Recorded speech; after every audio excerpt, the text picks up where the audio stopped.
Alrighty, everybody, good evening to you. Thank you so much for joining me here at the Atlanta News First Alert Desk. I'm Savannah Louie. You're joining us here on Thursday, September 28th here, 8 o'clock. Happy to have you, and we have 5 stories for you this evening, most of them centered on the Atlanta-specific city of Atlanta. But there's a lot of good stuff to get to, and I want to start with this really interesting story that we have here surrounding parents who have kids at 2 different schools. These parents are claiming scam related to the theater program at those schools has swindled them out of more than $24,000. And this whole scam is now the reason why their theater programs are coming to a halt. We had Atlanta News First reporter Patrick Quinn looking into this story today. I'm going to let him take it from here.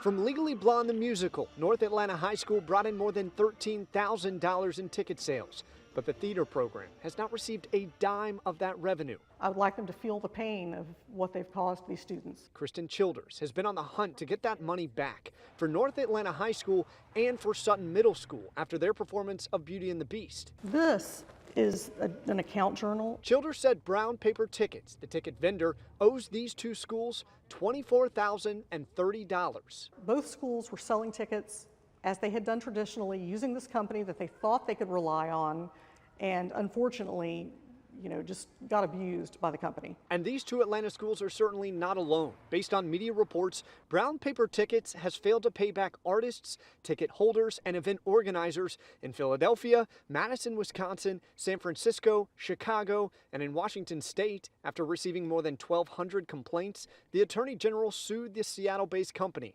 demanding Brown Paper Tickets pay up more than $9 million. I called them. Thank you for calling Brown Paper Tickets. They were no help over the phone. For assistance, please refer to our help center or contact us via email. I emailed but got no response. For Childers, being out $24,000 means students will continue to suffer, with future shows now strapped for cash. It's huge, it's critical. Both of these organizations are self-funded for their arts programs, so they depend on ticket sales from the shows one year to finance the shows the next year.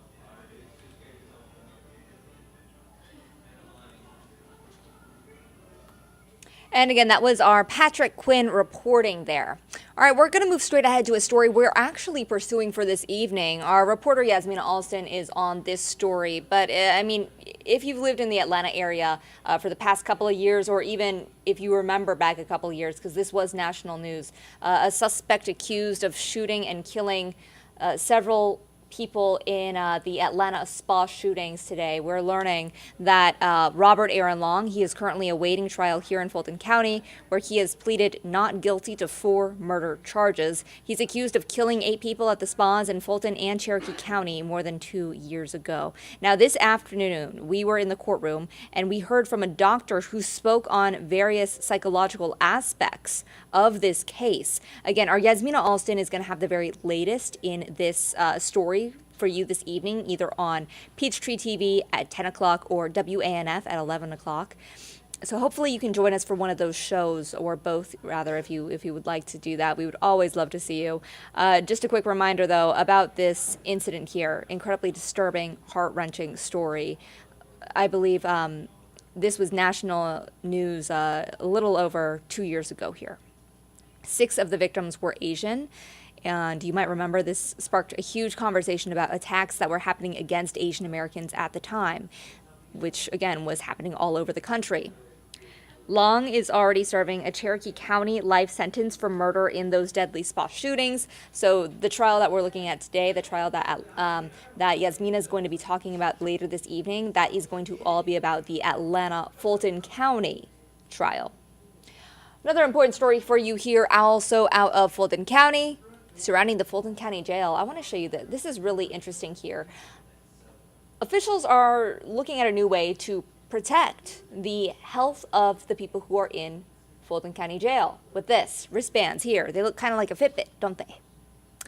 So the idea here is that these monitors will track inmates' heart rates and vital signs, and if an inmate's heart rate spikes or drops below a certain level, it sends a digital alert instructing jail staff to check on a specific inmate.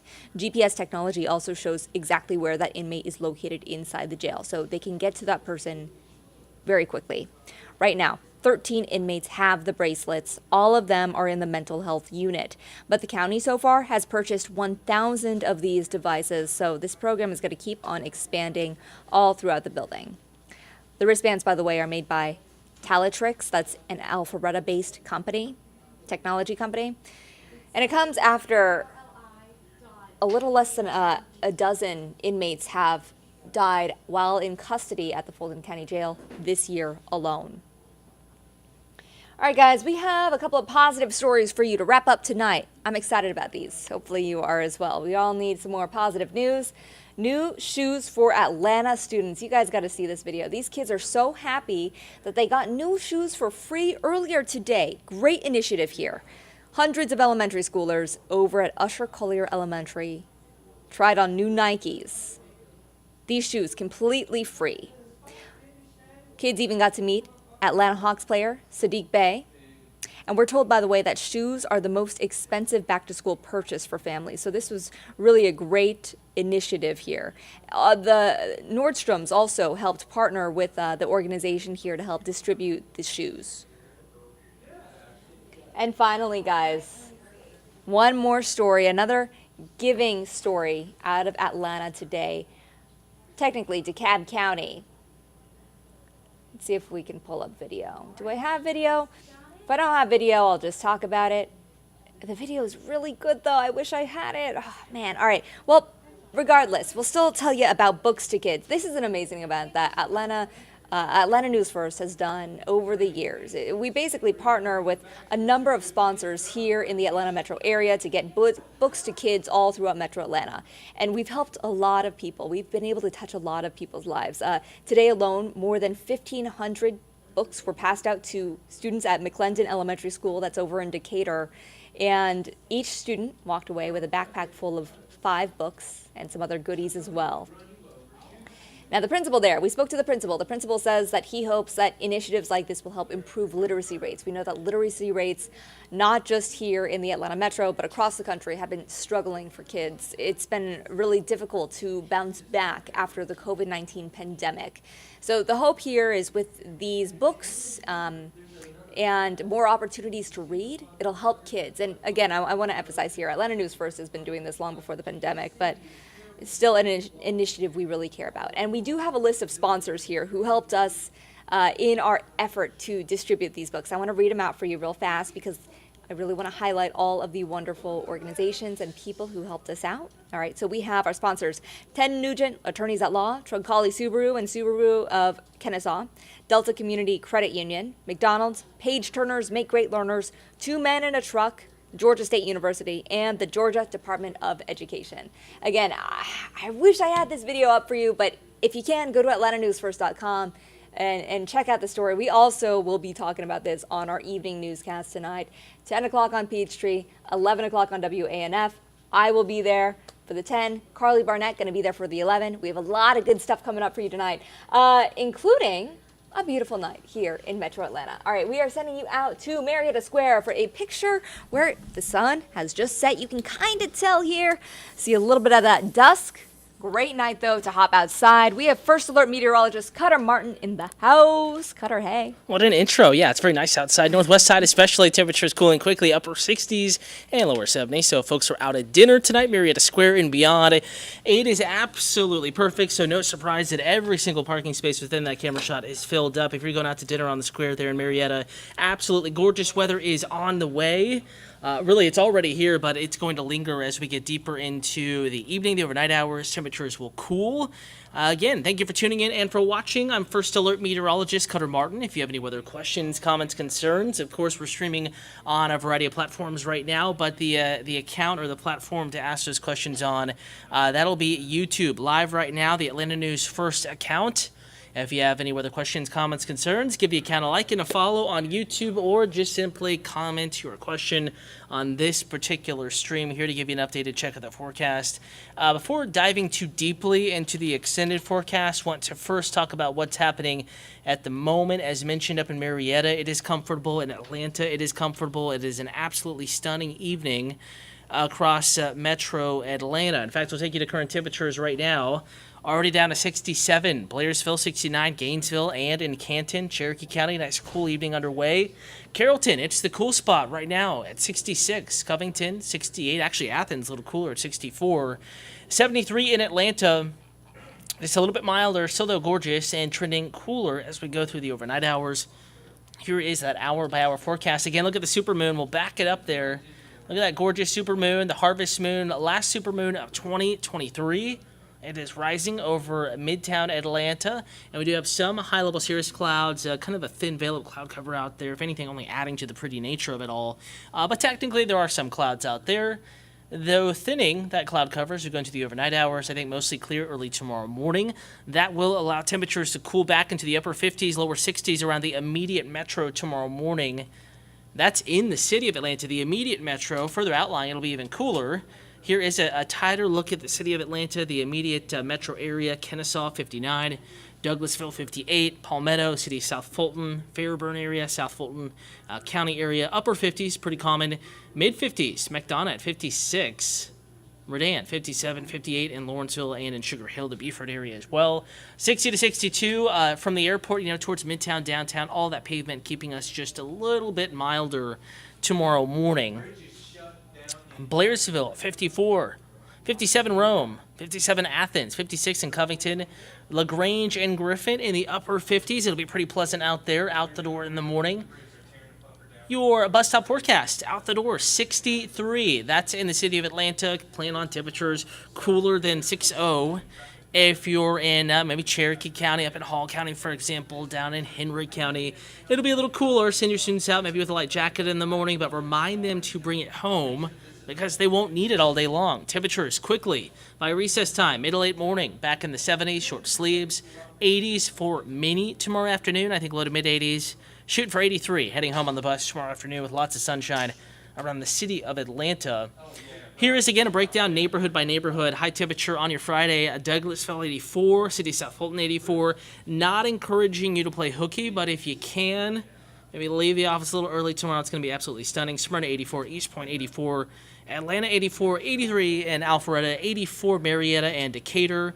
Gwinnett and DeKalb counties in the low to mid 80s. Beaufort, Lawrenceville, Stone Mountain, and Lithonia. Lots of sunshine, just a few clouds. Maybe a great Friday, hey, to head out to the fair. It's going to be wonderful. North Georgia State Fair up at Jim R. Miller Park in Cobb County. Gates open at 4 p.m., and the fair will be ongoing until midnight. In fact, they'll, on Fridays, let you enter as late as past 9 p.m. So get outside if at all possible. Enjoy the fair. It's going to be a very, very nice last Friday of the fair, last weekend of the fair is underway, so get outside and enjoy it. Again, it's going to be absolutely stunning out there across Metro Atlanta, including Cobb County and the fairgrounds up there. Here's that 7-day forecast again, trending a little bit warmer as we get into the weekend. Notice that Saturday high temperature, it'll be a little bit warmer from 84 for a Friday afternoon high to 87 Saturday afternoon, 85. Drier feeling Sunday, so we're going to have low humidity, but yes, afternoons do turn warmer this weekend. Mornings, though, not too bad, a little milder than it has been, mid to upper 60s. Saturday morning, Sunday morning, I think low to mid 60s, further away from the immediate metro. 64 Monday morning, 62 Tuesday morning, 63 on our Wednesday and Thursday mornings. And notice we bring more clouds into the picture on our Thursday. We're also going to bring in a 20% chance of rain in on Thursday. We are watching the next front in the forecast. It'll arrive late next week. Slight rain chance Thursday, looking more like a Friday arrival of this front. So as we get into next weekend, very well could trend cooler once again. And we'll be watching that in the first alert forecast. The arrival of some cooler air could be, again, could be the coolest air so far this fall season. Of course, we are only a couple weeks into fall. Nonetheless, next sign up a front into Thursday and next Friday, about a week away from today or so, and could trend cooler the following weekend, so a little more than a week away. You can get that 10-day forecast, including the forecast cool down, right now at atlantanewsfirst.com. 10-day forecast is available there, also in the Atlanta News First Alert Weather app.